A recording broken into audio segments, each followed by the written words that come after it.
Good afternoon, everybody. We will just give it at least 30 seconds as the attendees start to flow through the webinar, and we will kick it off in 30 seconds time.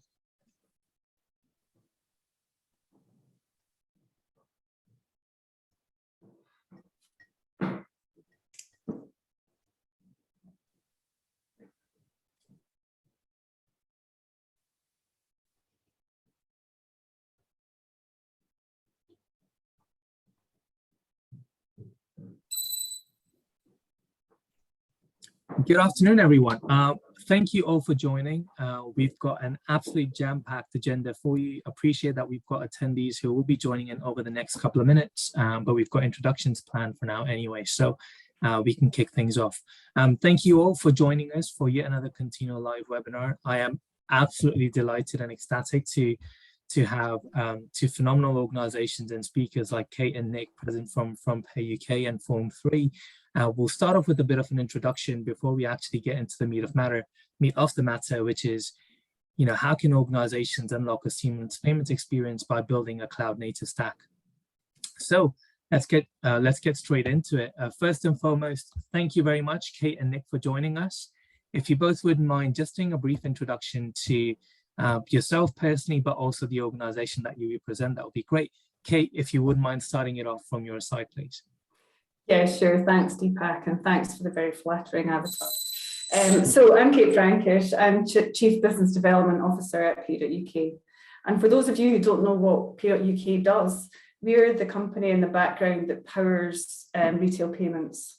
So every day we process £19.2 billion worth of transactions, and we help people live their everyday lives by managing BACS, which is where people get paid from their salaries generally, direct debits where you pay your bills, faster payments where you can pay each other, check transactions, and there's a few other services we run like current account switching. So in the background, we silently and resiliently make sure payments run and there's no problems. So that's what I do. And over to Nick. Certainly no mean feat, Kate. Thank you very much. And Nick, if you wouldn't mind doing the same from your side, please. Thanks, Deepak. So my name is Nick Middleton. I'm an account director at Form 3. My background is working at banks as a payments program director and operations director in the payments space. Worked at a number of banks across the UK and made the move over to Form 3, which is a cloud-native supplier of payments technology to licensed FIs. So kind of poacher turned gamekeeper, I suppose, a little bit, but I understand where customers of ours are coming from when they're making the move to cloud native solutions for their payment systems. Perfect. Cheers, Nick. So I think we can blame you twice in that case if nothing works in the payment ecosystem, is what I heard. Last but not the least, thank you all for joining. I'm Deepak Vensi, your host for the day. I'm Director of Strategy and Transformation at Contino, who's hosting today's webinar. And as with Nick and with Kate, you can also find our LinkedIn handles where you can add us. For those of you who are not aware of Contino, we're certainly not as popular as Form 3 or Pay UK, but Contino is a digital transformation consultancy that has worked and continues to work with some of the world's largest heavily regulated enterprises in order to help them agile, fast, nimble, and competitive, and help them on the transformation journeys by bringing together the power of cloud, DevOps, software, data, and modern ways of working, and building an in-house digital engineering capability that can help them scale that either locally in the countries where they operate or globally as an organization, if that's what their aspirations are. And if you're sort of aware who are the organizations that we've partnered or work with, on screen, you can see some of the world's most reputable institutions across the payments and banking space who we've partnered with to date to help them embark upon their transformation programs. So that's the marketing spiel done, and I promise to you that there won't be any more sales slides for the rest of today's session, but let's get straight into it, right? So today you'll hear about a lot of things. Frankly, Kate and Nick are going to be doing the bulk of the talking, and I'll be doing the easiest part. But in reality, you'll be hearing from us on the current states of payments in the UK and what are some of the key challenges that institutions are facing based on the current payments code that they have. We'll then very much go into the emergence and the impact of cloud in the payments industry, given all the disruption that's currently going on there, but also in other ecosystems that do have a big impact on the payments industry. Thirdly, we will go into how can and why should you start to consider cloud and payments in the same discussion, and what impact does that have to your payment strategy, and actually what does the evolution and the future of payments actually look like. Throughout the session, we will be willing to take any of your questions. Please do use the Q&A functionality that you've got available in Zoom, and we will see when is the right moment to take that. That might be right towards the end, or it might be potentially partway through the actual session as well. So please do keep those coming, and we'll be more than happy to answer those. And we've got 60 minutes for the remainder of the webinar, so let's get straight into it. First and foremost, the current states of payments. I mean, straight to say, Kate, payments currently, given the enormous boom and the current, you can almost say, pandemic climate that we're all in, safe to say consumption of digital services is by far the easiest way for people and citizens to procure services, right? And safe to say the current states of payments in the UK is in a state of flux. Things are evolving. It would be great to get your perspective, right, of what is the current state and what are some of the challenges that organizations currently face, and what's Pay UK's house views on that? Yeah, certainly. Thanks, Deepak. So I suppose if we look at kind of the pace of change, which is one of the things that we're all facing into and is really difficult to keep up with. So 13 plus years ago, we were world leading in the UK to deliver faster payments. We're the first real-time interbank payment capability that was launched. But the rest of the world has caught up and some have overtaken. So we are looking at what do we in the UK need to do. Where a lot of you'll know that we're developing a new payments architecture, which is kind of the answer to that question. But change takes time, and certainly change when you're at the centre and your critical national infrastructure needs to be thought through really, really carefully. I suppose the other big pace of change driver is technology, and that's what we're going to talk about today. Cloud and lots of other new types of technology are changing at a rapid pace. And as you touched on, Deepak, the pandemic really accelerated digital adoption by consumers. We saw things like contactless payments going through the roof, and the use of interbank payment, faster payments in particular, increasing at pace. So our job at Pay UK is to be the centre of what's happening here, to power resilient payments, and resiliency is massively important to us. You'll hear me talk about that a lot, because you can imagine if our platforms didn't work, the UK economy would grind to a halt. So our regulators and we focus on that really, really, really carefully every day.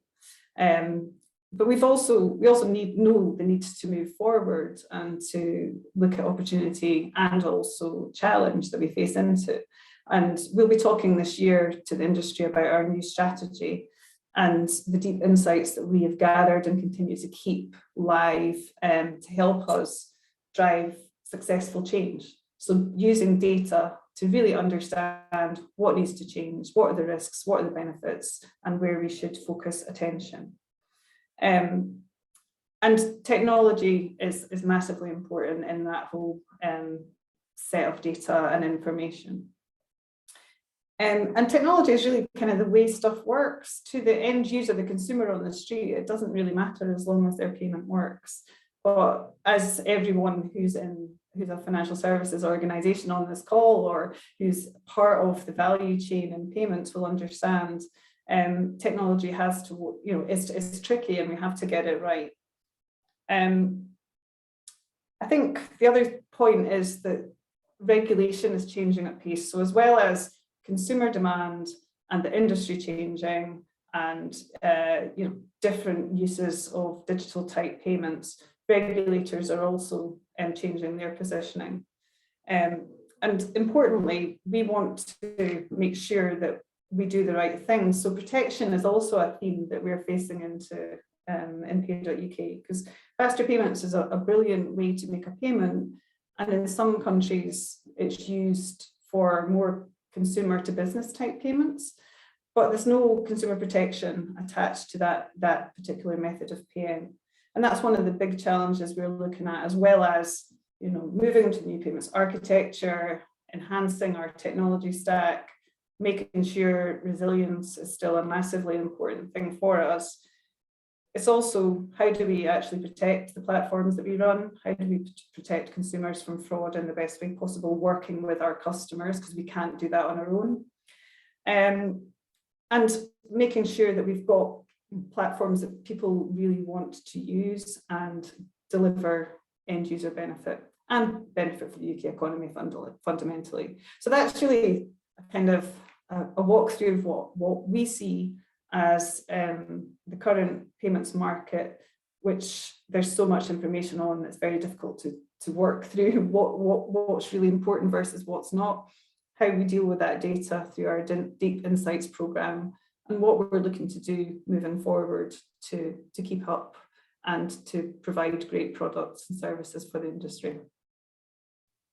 That's a really great summary, to be honest, Kate. And as you sort of said, there's so much going on in the entire payments ecosystem that, frankly, trying to summarize that in a couple of minutes, depending on where you might be as an organization on the entire stack or the customer journey, can become quite complicated, right? I mean, one of the ways in which we usually tend to sort of look at it, you know, if we were to say, look at it from a perspective of a bank or from a payment service provider, there are a couple of elements to consider, right? On one hand, there's the whole macro change and micro trends happening in this entire space. But then, safe to say, you know, if you're a bank or a building society, or if you're a PSP, you frankly will have different implications and different challenges to consider. And I probably wanted to shed light on some of them, right? For example, we know, you know, very much in the entire consumer facing space, a lot of organizations who historically would have been B2B focused are very much looking to go B2C, because we know that drives higher margin, and because we know everyone's trying to create that brand awareness directly as an institution into their customers. You know, if we look at it, what that means for banks in reality, to a certain degree, banks, we can now see banks trying to play a much more active role in the customer acquisition space and in the merchant acquisition space, which again has a big implications on how they sort of look at payments.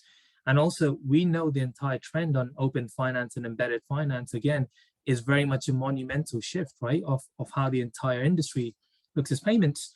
And frankly, one of the things that we've seen for quite a lot here is a lot of this is starting to put a lot of pressure on the existing core that organizations have with regards to their core payments environments, because a lot of those environments to date have been created primarily for stability, certainly not for agility. And that's a big problem that we see them facing into.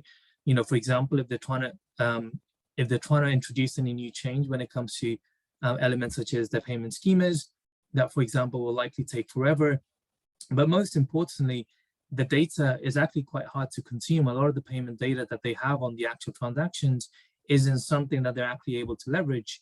Now, if you're a bank or a building society, what that means is, you know, great, you've got the volume of transaction might have increased during COVID, but you're certainly not able to provide enhanced services with that on that data set. And by and large, that's mainly due to mainframe still being the core, in effect, the core area or the core stack where a lot of the payments data is kept. And on the other hand, if you're a PSP, you know, you're probably seeing market share being lost to, you know, payment service providers who now address the entire stack, as opposed to just providing one particular capability as part of the end-to-end customer journey. Whereas as an end consumer, what I expect, you know, is digital service no longer is digital payments is no longer nice to have, but rather just something I'd expect from every single organization. With embedded finance and open finance, you know, we know that we all want to have that seamless transaction with the merchant, regardless of that being in person or in digital. And frankly, the traditional payment cores that organizations have today hinders them in having the ability to innovate in this space going forwards. Now, whilst organizations themselves can renovate what their payment stack looks like and the payment core looks like, and we'll certainly go to that in a second, from a Pay UK standpoint, you guys certainly haven't stopped innovating either, right? And there's a lot of innovation taking place in the UK payment authorities, you know, Pay UK playing a key role in that. Would you be able to talk us through what some of that innovation actually looks like at the back end from a Pay UK standpoint? Yeah, certainly, Deepak. So one of the key areas that we're moving forward on is the concept of overlay services. So we're critical national infrastructure. We're at the centre of making, I suppose it's really linking one PSP to another PSP and making sure the data flows and the payment flows well. There are lots of other things we could consider doing, but we're not particularly experts in. You know, we are payments experts through and through. If you cut most of us in half as a piece of rock, you would see payments through there. But actually, others in the market are much better at innovating on services that go alongside payments. So a real life example of that is request to pay. So we launched last year the standards and the API repository center for request to pay, which allows others to think about a new way of asking or billers to ask customers to pay their bill. So request to pay is really a communication mechanism. It's not a payment, and it's payment agnostic. But it then allows, after communication with the customer, you know your bill is £20 today. Do you want to pay BT? Then the customer to pay however they like through their mobile. So that type of innovation is great because it takes our role in the centre, which allows us to make sure there's interoperability and that we can get the industry to work together. But then it takes the real smarts of others in the industry to make that into a really fantastic, you know, end user consumer type journey that really, really works. From an innovation perspective, we're focusing very much on, very carefully, how do we work with others in the industry to provide overlay services? And some of those services, like request to pay and confirmation of pay, don't touch the data that we have at our core. Other services in the future, like we're facing into from the perspective of fraud, may actually necessitate a vendor plugging into the data to be able to analyze it and give the bank at the other end of the data chain information quickly so that they can decide whether they make a payment or not. So really, we're looking at not necessarily what can we do, but how do we enable new types of innovation in the market? No, it's certainly quite insightful, Kate. And actually, there's one aspect that sort of touched the chord there, which was how can you enable other institutions to innovate in the current marketplace that we're in? And safe to say, and Nick, I'd certainly like to bring you in here. Given where we currently are within the current market dynamics, on one hand, you've got the emergence of cloud and the impact that's having not just to core business models, but also in the entire payment ecosystem that's currently looking to drive a lot of disruption, right? As well as innovation that comes at the back end of it. And we always tend to throw around terms like, actually, you should be driving cloud native payments, or as an organization, the business that you should be doing should be cloud first, cloud driven. So, looking at it from the experience that you've got working with banks and building societies, initially first for them and now sort of working with them in your role at Form 3, from your perspective, if you were a bank and a building society, what does being cloud native even mean? And how do you sort of interpret that in the space and the current state of payments in the industry? Great question. So cloud has been a bit of a buzzword in this industry for a few years now. And there's different ways that you can run things in the cloud. So you can have cloud deployed software, which really is just the same old developed software, licensed, et cetera, running on somebody else's computer. Or you can start to build a cloud native using the tools that are available in the cloud to build microservices, et cetera, type of a service that then allows you to start to harness the power of those microservices, et cetera, to build up use cases for the types of payments you want to run. So, our company's 5.5 years old now. One of the first things we started to run at was the UK faster payments market. Now, Kate touched on a number of things that Pay.UK does, things like BACS and checking credit clearing, but we also have things like SWIFT, CHAPS, SEPA payments.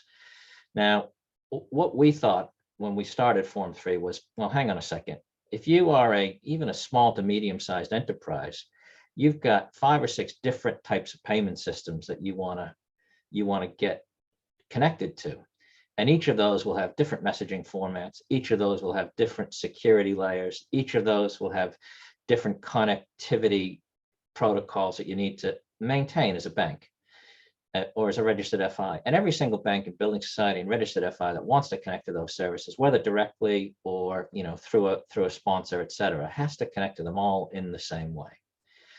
So what's a good use case to start with if you're on your cloud journey for using cloud suppliers? Well, why not connect to a service that allows you to connect to all those different payment types in a way that's safe, secure, and most importantly, a lot more inexpensive and also safer. So if you look at the way that you connect to faster payments currently, you need hardware modules, you need software, you need all sorts of things to connect to it safely and securely, but everybody does it in exactly the same way.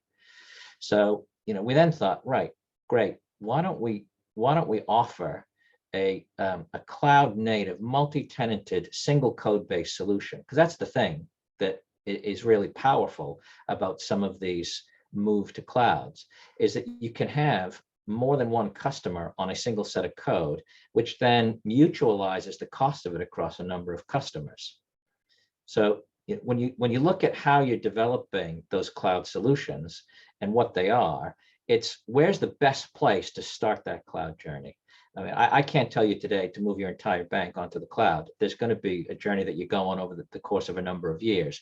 But starting with things that everybody has to do the same way in a mutualized way that's already running. I mean, one of the great things about a mutualized service like this is we don't implement anything. We onboard you to an already running service, so it's safer, it's more secure, etc. There's more I can go into about that, Deepak, but it's probably best if we move on to the next topic at this stage. Yeah, and I mean, one of the things that we usually sort of tend to come across in this space, Nick, organizations go, well, if I were to onboard, say, my payment stack or have part of my payments journey run on cloud, what does that mean from a cloud concentration risk perspective, given the regulators' current approach and current scrutiny in this entire space? And one of the ways in which we've sort of encouraged organizations to think about this is, first and foremost, as organizations, particularly banks and building societies, are moving on to cloud, building their approach to operational resilience and their cloud controls framework is always, by far the most critical thing. And as part of that, looking at the impact to their end-to-end payments journey and the critical business service lines underpinned by that payments journey becomes quite key.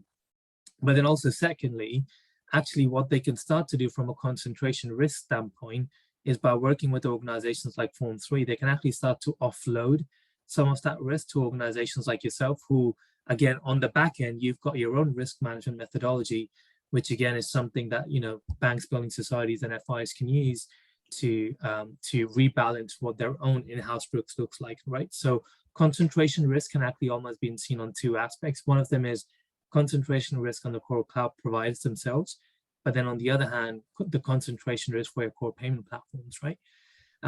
So sort of moving on, I guess, or natural segue from that part would be, okay, once we sort of understand the impact of cloud and the impact of the existing industry that you're in, how and why can organizations start to consider cloud and payments in almost the same discussions, right? And over there, on one hand, they have to think about what does their core stack look like, but then on the other hand, some of the key use cases and key focus areas from their perspective have also got to take priority. So, Kate, I'd like to bring you in here, sort of understand, from your perspective, what are some of the key considerations organizations should bear in mind when thinking of cloud and payments in the same discussion?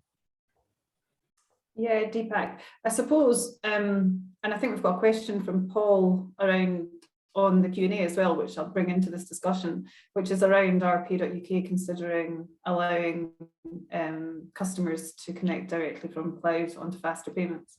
And Paul, that's something for the new payments architecture, that there isn't any necessarily the appetite today to change faster payments as we move towards new payments architecture. But it's certainly something that we are considering carefully in conjunction with speaking to our regulators and our customers. We can't do this ourselves. we have to all, as an industry, understand both the benefits and also any additional risks that come with cloud connectivity. So that's something we are looking at in earnest. And actually, if you look globally, there's no critical national infrastructure payment system operator type model globally that is hosted fully in cloud or who allows full cloud connectivity. So it's something we definitely know and are facing into and doing an awful lot of analysis on. At the moment, companies like Form3 that Nick works for provide that middle layer to help people connect to our platforms using cloud. But if I think about what should people think about, scalability is probably the biggest benefit of cloud that certainly that I can see when I'm looking at it as at the centre of the industry. In Pay.UK, we've got highly resilient, lots of capacity, platforms. But with open banking and lots of different change happening, there could be a killer use case that comes out, and consumers could start to pay for goods and services in significant volumes through faster payments. And certainly in the new payments architecture, we're building new product sets that will support that journey even better than faster payments can today. So, what does that mean? Well, obviously, organizations need to be able to manage capacity. So there are considerations around, what is it that's really driving, the need for cloud. It's, as the guys have talked about already, it's often so that you can move quicker, it can be cheaper from the point of view of capacity. But I also think certainly we, and this sounds really kind of doom and gloom, but we always look at the risks as well really carefully, because as well as managing our direct customers, we have to think about the ecosystem and how right across the ecosystem where there is concentration risk, where there are systemic risk items that might come and actually impede us at the centre.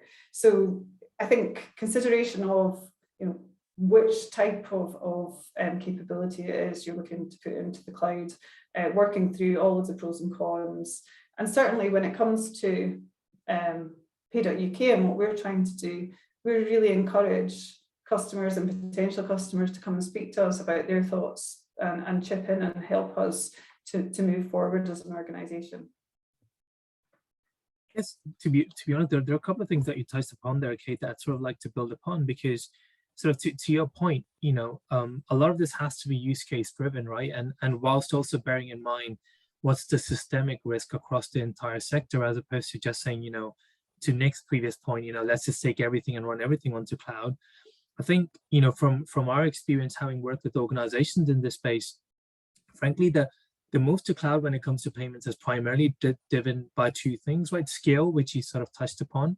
And the other thing was primarily data intensity, right? So if we were to look at a lot of the benefits that cloud adoption, for banking and building societies and in the entire FSI sector has frankly enabled organizations to achieve that global scale if that's part of their business strategy, as well as be able to do more with data. So, some of the things when looking at payments and cloud together, at least from our side, that started to make a lot of sense is, organizations can now start to look at enhanced use cases with that data which usually would have been untapped, sort of sitting in their on-premise environments. So it could be, for example, if you go on to, say, for example, some of the applications and mobile apps that your neobanks have, a lot of the transaction enriched data sets that you get based on your actual payment that you've made, is more modern compared to, say, for example, what you might get with a more traditional institution. But also what it very much starts allowing you to do is to start to get a better understanding of your customers based on the transactions that they're also making. And again, the more you want to move that to real-time customer transaction management and real-time understanding, being able to achieve that at scale with cloud starts to become a phenomenal use case. And the other aspect to also sort of consider, with institutions very much starting to move into a platform-based and an ecosystem-based model, with a lot of the I guess, up and coming players in the entire financial service market, also being cloud-based actually allows for better interaction and better collaboration with other institutions as well, with organizations like Form3, for example, who are completely cloud-based. That sort of allows for that ecosystem of partners to almost thrive, right, in the cloud-based arena as well. But also sort of very much considering the aspects that you sort of mentioned is we've got to be able to do that in line with managing the systemic risk and the concentration risk for the industry. So, for us, for organizations almost looking to get started in this space, first and foremost, being able to stream a lot of the payments data onto cloud is, for example, a very good use case they could look at, being able to stream it and store it, and then eventually move to a space of using and exploiting that data for customer-focused workloads and moving that towards as real time as they certainly can do, based on the use case that they might have. But, I guess, Nick, I'd like to bring you in here because you've probably had this question also been asked to you a couple of times, right? Which is, what are the various approaches that organizations can start to take when building a modern cloud native stack, and how would you recommend they look at this problem? Yeah, so let's talk a little bit about some of the stuff that both you and Kate have touched on, because I think it's important. Things like concentration risk, fraud, et cetera, and Paul's question. So we do everything we possibly can in the cloud, but there are certain things that we can't do in the cloud. So we have to run private data centers to connect to the UK's faster payments infrastructure right now. A great example of that are HSMs, hardware security modules. We have to have them in order to secure the connections that we have currently into that network. They're great things, they keep things super safe. It's a bit James Bondy. You try and open one up without the right authorization, and there's a vial of acid in there that just melts everything in case you try and get into them. So they're really cool things to keep these systems secure historically. But how do we start to get that same level of security and move to a fully cloud-based solution? Now, does that necessarily mean that the center has to be cloud-based, or can the customers have cloud-based solutions only that then connect into the center? So I think that's something that's being picked up with the NPA. We'll talk about risk for a bit here. So I think it's important that we understand the risk and where it all comes from. Some of our customers are worried about, we have big customers, we have small customers. And when we started our journey, we thought we had a pretty resilient stack. We started off in AWS, and we had three active pairs running in a single region with the ability to fail over within a few hours to a secondary region if an entire region in AWS went out. Well, guess what? As things are developing, that's still not good enough, even though it's probably loads better than customers currently have deployed in a couple of data centers with some tapes for backup stored somewhere off-site. It's still not considered as resilient as it needs to be for mission-critical infrastructure. So over a year ago, we started the journey to multi-cloud. Now, multi-cloud can be a bunch of different things. I see we've got in the audience and the attendees some of our customers, which is interesting because we've been through this with them in some detail. And there's different ways that you can make things resilient. So, you can have inter-regional failover instantly. That's difficult to build. It's almost as hard as building a multi-cloud solution. But what does multi-cloud really mean? Well, this is from flavors of everything. You could have a payment that goes in at the top to a switch that then will run completely in one cloud or the other. So if something happens in that one cloud, then your payment could or could not make it, and you'll have to do some reconciliation when your cloud comes back up again. You can do what we're doing, which is at every single layer within the cloud, replicating across, so that we've now got 6 active pairs all replicating across one another in 2 completely different cloud providers. Now, why is that important? Well, it makes sure that, when you're building your solutions, you've got, for mission critical systems, this is really important for mission critical systems for the systemically important banks within any jurisdiction.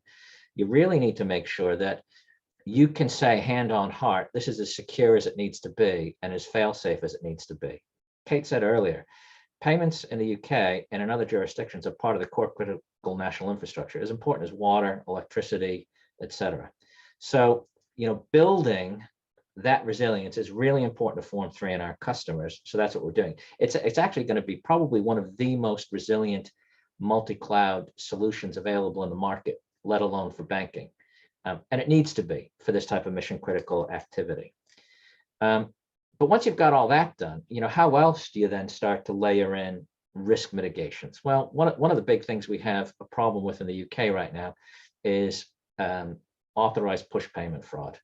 And it's most fraud systems right now, practically all of them actually, are post-event fraud systems, i.e. once the payment's gone and made, you then say, oh, hang on a second, that was fraudulent.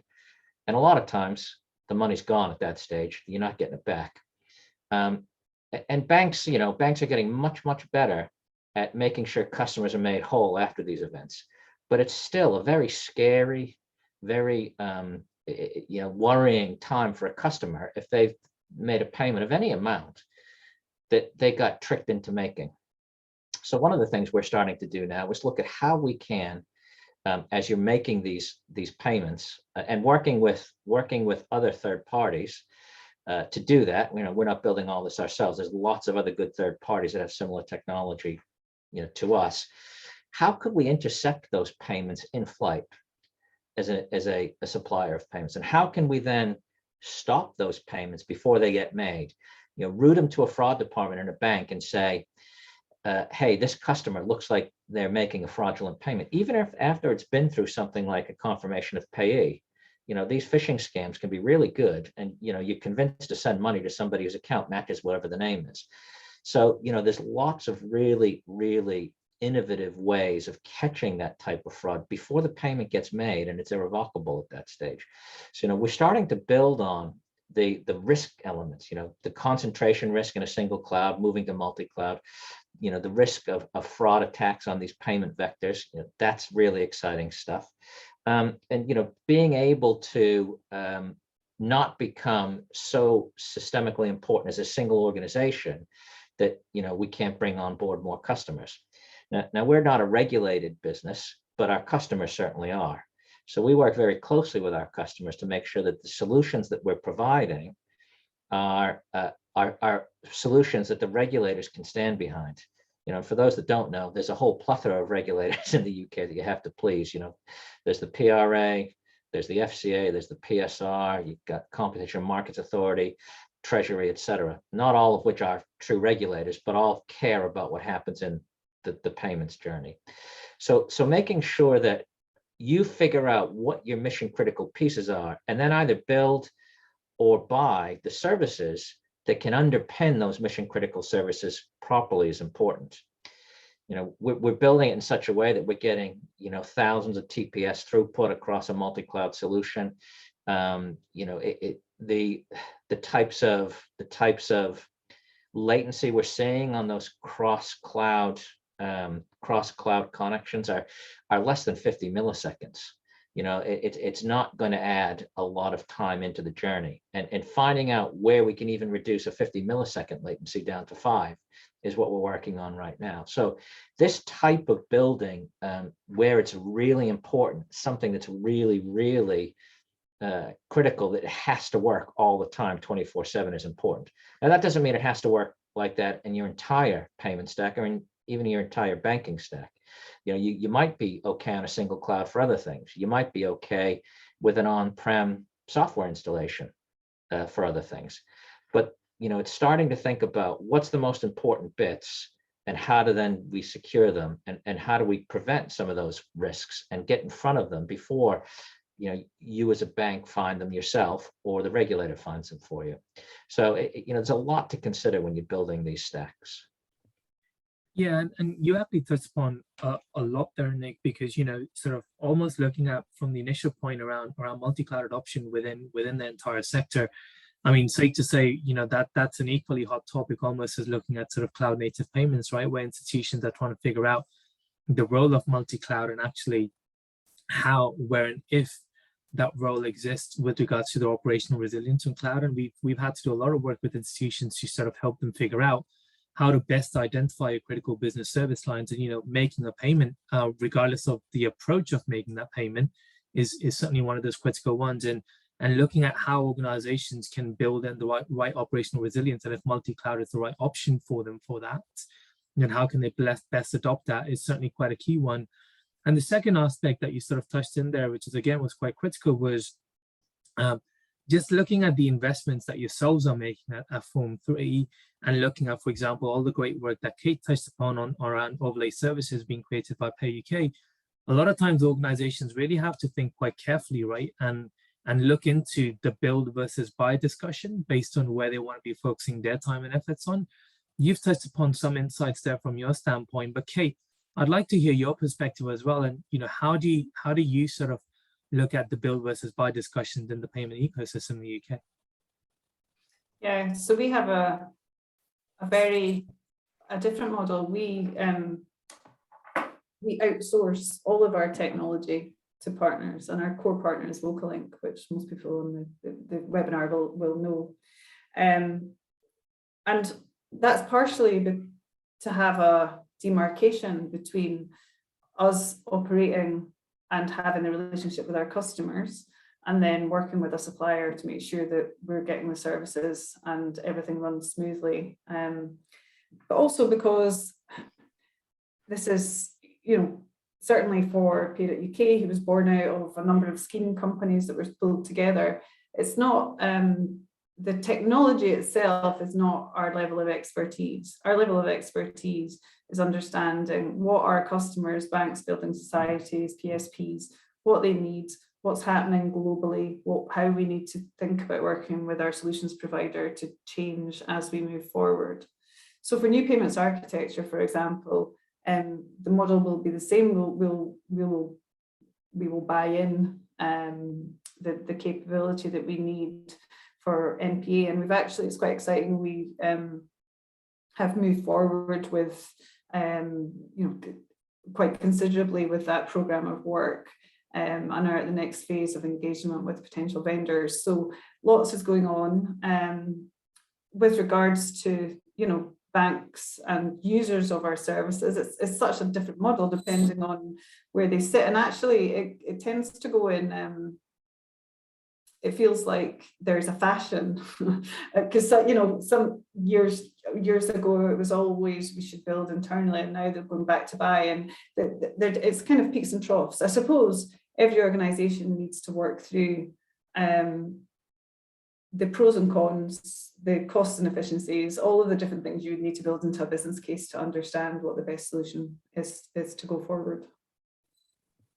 You certainly touched on a nerve there, Kate, around sort of it going back and forth in swings, right? We're actually, outsourcing even down to a lot of the core parts of your stack was actually considered okay. Nowadays with organizations moving more and more into cloud, of course, the adoption of cloud in itself very much comes under the third-party risk and outsourcing elements when sort of looking at it from a regulator's standpoint, and that's where organizations have to do a fair amount of due diligence.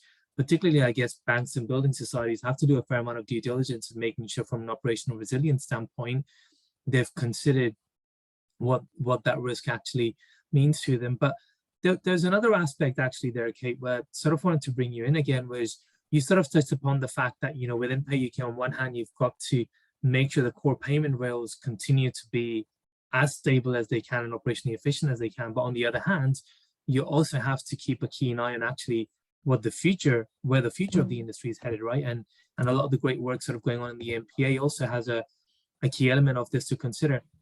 It'd be good to understand from your perspective, actually, how do you sort of see the payment ecosystem evolving in the UK? Because safe to say payments in the UK is very resilient, right? Yeah. However, as always, there will be room for improvement and other areas of enhancement. So where do you think we're headed? And it'll be good to understand that from your perspective. Yeah, and you're right. So payments in the UK are very resilient, and we can't go over that. But there's a lot of change if you look globally. So if you look at India, and they have their similar service to faster payments is called UPI. In India, 75% of customer to business type transactions, retail type transactions, go through their interbank payment rails. They don't go through cards. Now the UK is very different, and we come from a legacy of, consumers in the UK really love debit and credit cards, debit in particular. But that's not to say that merchants, regulators, UK government are not really focusing on actually, is that the best value for the economy? Are merchants getting the best deal? When you think about card fees, they are quite high. On top of interchange, there's always layers of cost. So certainly one thing we want to really start to drive is, how do we stimulate the market to consider faster payments and then NPA as a solution when new payment initiation services are being built, when wallets are being brought to market or existing wallets are there. So, that's a different stance than we've taken in the past, but that needs us to actually come out from behind the wall, I call it, because we're very much a brand that's in the background, and actually start to bring to life to potential new vendors what we do and the art of the possible for their business model, if they chose to consider faster payments as one of the payment methods for their sales journey.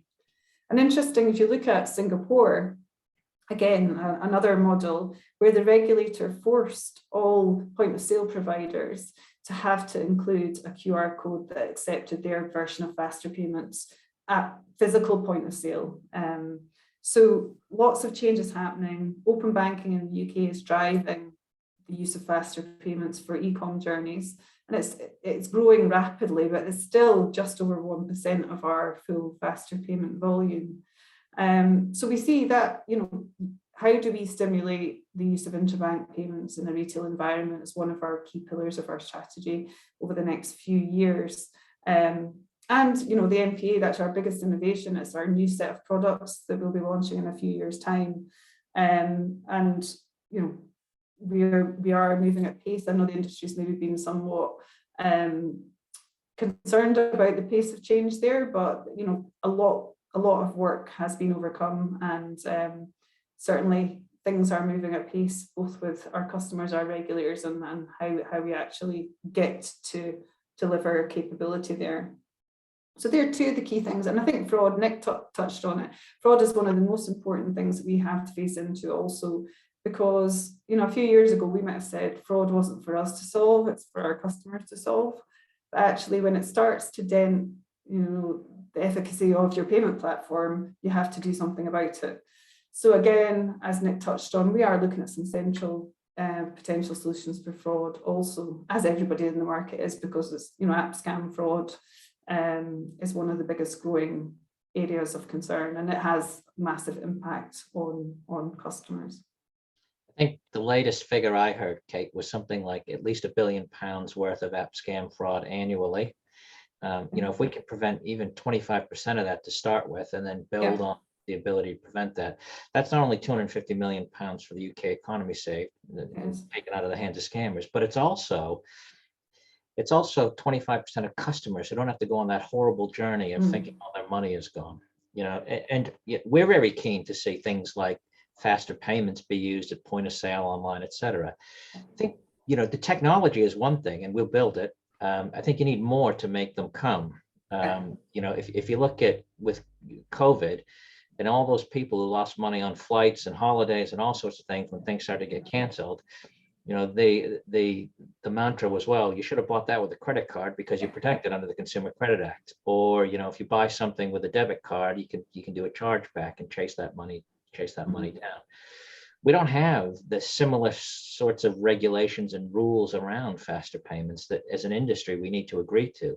We've got a way to try and get some faster payments money back if it's gone to the wrong place, or it's been scam, or you make a genuine mistake and I send you money rather than Deepak. And if you're both businesses, it's a lot easier for me just to go to my bank and say I sent it to Kate's business rather than Deepak's. But it then takes weeks in order to try and get that money back. So I completely agree with you. Finding other ways for customers to pay is great, but we also need not only the technology, but the rules and regs around all that. Right.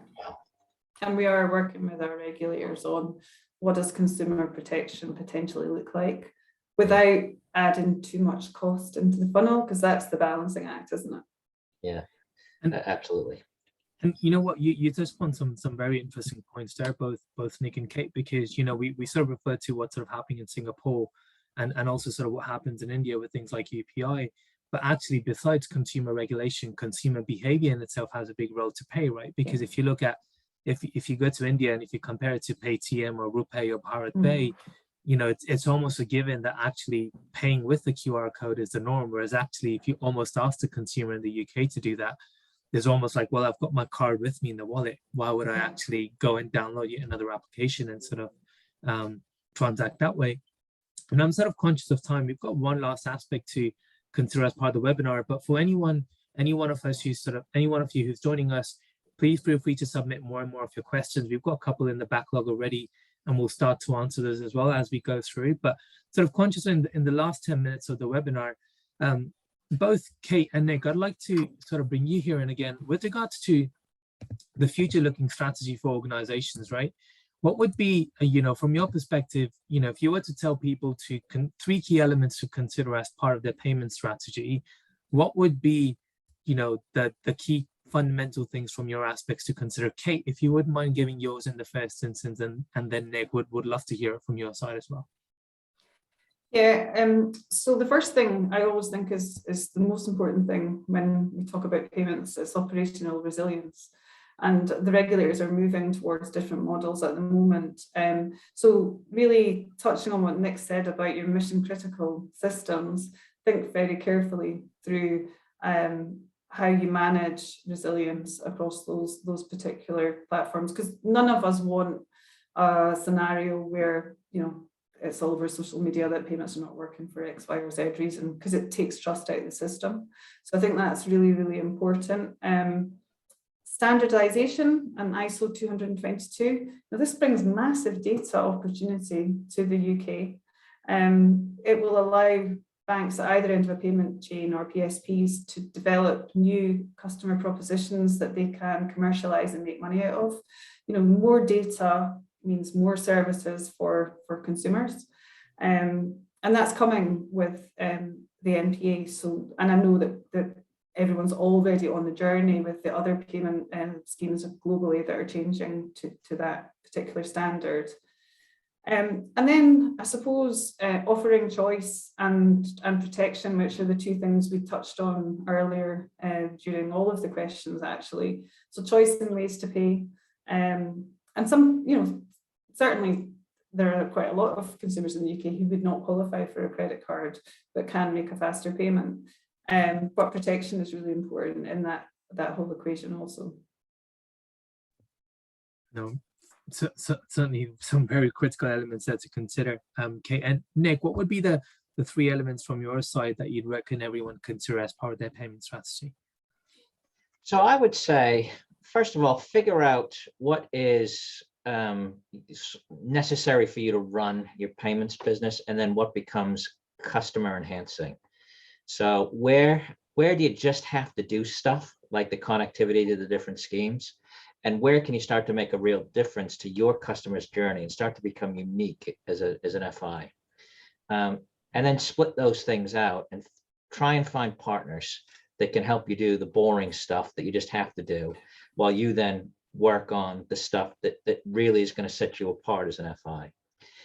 You know, I know, Kate, you touched on ISO 222. Great that it comes with tons of different data points in it than we have currently in things like backs and faster payments and even credit card messaging currently.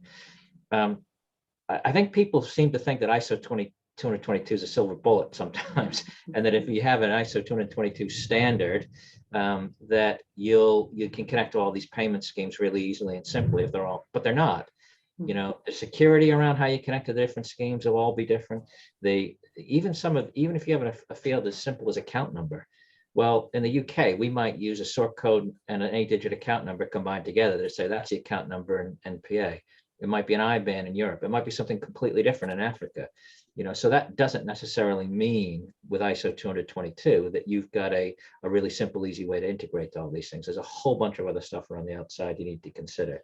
So consider how you're going to connect to these different schemes as well, and then figure out which are your partners you want to work with.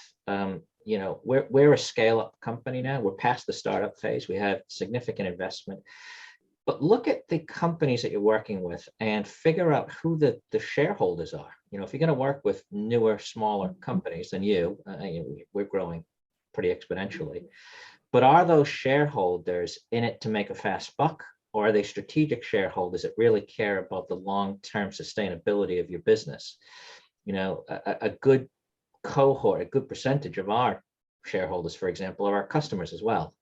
You know, so it's really important that when you're working with different third parties, that you're looking at the long-term sustainability of these businesses, because you can't keep chopping and changing from one supplier to another. It's just, you know, especially in the operational parts of your business. So figure out where you can offload the stuff that everybody has to do, work on the stuff that you really want to work on as a bank directly, and you can do that with other partners as well.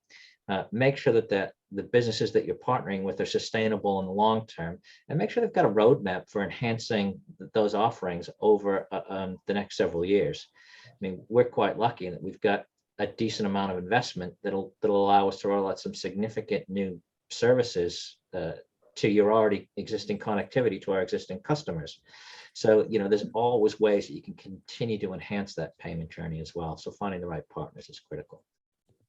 No, certainly quite some insightful points there as well, Nick. And you know, from our perspective, you know, when some of our customers sort of ask us actually what are the key areas that we should focus our time and efforts on, you know, we almost tend to explain it to them. You know, if we were to start right at the bottom, you know, their approach to cloud and the impact of cloud adoption to them, frankly, allows them to have the ability to develop digital experiences at scale. And frankly, digital experiences in the current ecosystem do not work without being able to transact with an organization. Well, guess how you can transact with them? Via payment. So now if you've got to pay and transact with an institution, you know, specifically if you're adhering to embedded finance-based techniques and open finance-based techniques, actually, not only are you now in a position where you can transact with your customers, but actually you can now start to offer, I would also say, differentiated financial services that as an institution in the past, you weren't able to do. And all of that's fundamentally driven by data, right? And I think a lot of times organizations tend to look at some of these conversations almost water and oil, but actually that they're all quite closely interlinked. And of course, as part of their entire cloud adoption journey, the moment they start focusing on aspects like cloud controls and cloud operational resilience, that also starts to care about some of the concerns and some of the aspects that Kate also touched upon in making sure that organizations have, you know, the duty of making sure that payments, it continues to be resilient, and the fact that you haven't had an impact in the trust that your consumers have with you if you aren't able to provide that resilient service, right? So I'm conscious of time. We've got 2 minutes left. We've got one more question in the queue that, Kate, I'd probably like to ask you before we sort of finish. You know, the use of faster payments, you know, certainly seems to be changing through open banking and new retail propositions. And we also know, you know, you touched upon the MPA has a product designed for consumers to pay retailers, right? And remove some of the barriers to entry that we sort of talked about earlier. Keen to understand from your perspective, in order to ensure scalability as volumes rise, what are your thoughts on the role that cloud could play there? Yeah, really great question, and one we're facing into live. So yeah, I touched on earlier, you know, one killer use case in the retail space, and we could have spikes in payment volumes that we don't expect. Now, whereas we have massive throughput capability, you know, to make change to that is not quick in a non-cloud environment. But again, we've got the whole, you know, would you ever put CNI in a cloud environment? So looking at that, analysing risks and benefits, etc. You know, one of the options is that there, you know, we could have the ability to burst into cloud as and when necessary.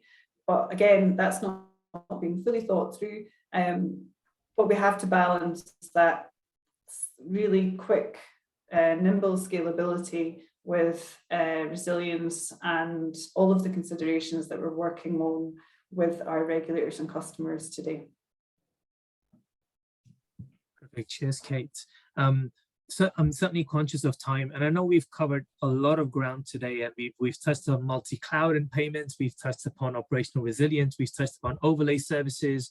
So there is a lot to consider for organizations as part of this journey, and we're certainly conscious of the fact that at times in 50 to 60 minutes, we certainly aren't able to cover all of these. So for those of you, you know, who would certainly like to understand a bit more on some of the topics that we've talked about, you know, you mentioned how can organizations leverage a lot of the data stuck in the mainframes and start to look at some transaction enrichment type use cases, as well as operational resilience. If you'd like to know more about any of those, please feel free to head over to contino.io/insights and/or resources, where you can find a lot of these and a lot of the elements that Kate sort of you touched upon. You can find that on Pay UK's website. And the same goes, Nick, for a lot of the great insights that you shared upon from a Form 3 perspective. I'd first and foremost like to thank all of the attendees for having joined us today, and hopefully you found today's session insightful. We will be sending over the replays as well as the content that was shared with you all. And last but not the least, Kate and Nick, just a massive thank you for taking the time out of your valuable diaries and sharing some phenomenal insights, and not just where the future of the industry is headed, but also how can organizations start to leverage cloud more and more as they start to move towards the next generations of the payment stack within their industries and within their ecosystems. And finally, if you have found today's sessions insightful and you'd like to join more of these, please feel free to check us out on contino.io/events. But if there is nothing else, thank you all for joining. See you all soon. Thanks, Deepak. Bye-bye.